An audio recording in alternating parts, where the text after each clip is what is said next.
In response to queries by the Pricewaterhouse as part of the AGO audit, what response did the town council give? Just guess.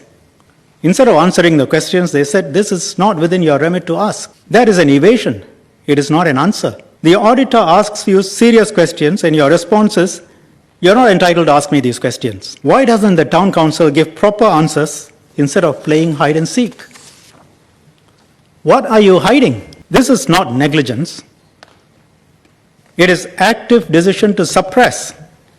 It raises the issue of integrity. This pattern of non-disclosure and murkiness has been a constant and troubling feature.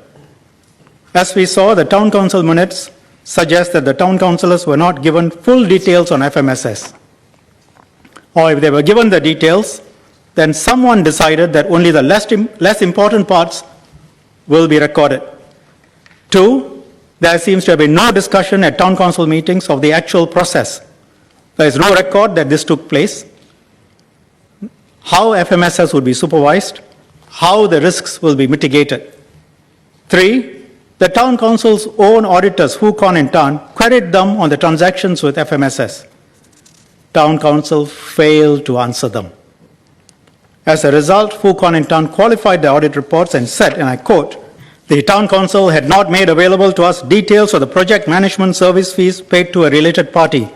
Accordingly, we are unable to determine the completeness of the related party disclosures. These are your own auditors.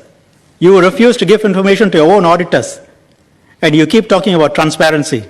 And the town council failed to disclose details of the contracts with FMSS in its financial year 2012-2013 accounts. And so the report had to say, AHPETC did not disclose fully the related party transactions in its financial statements.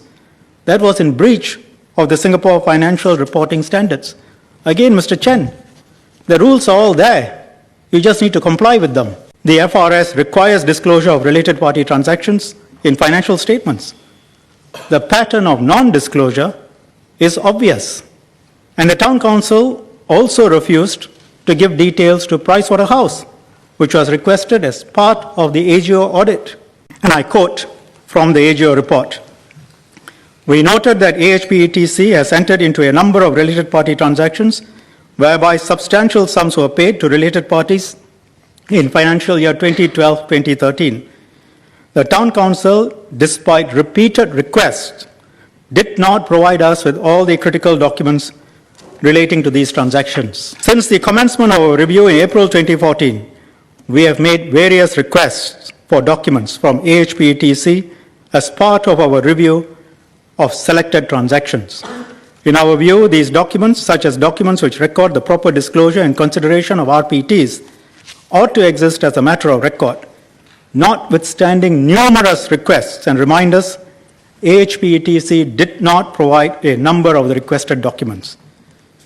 Right through, active, persistent non-disclosure. Obviously, deliberate.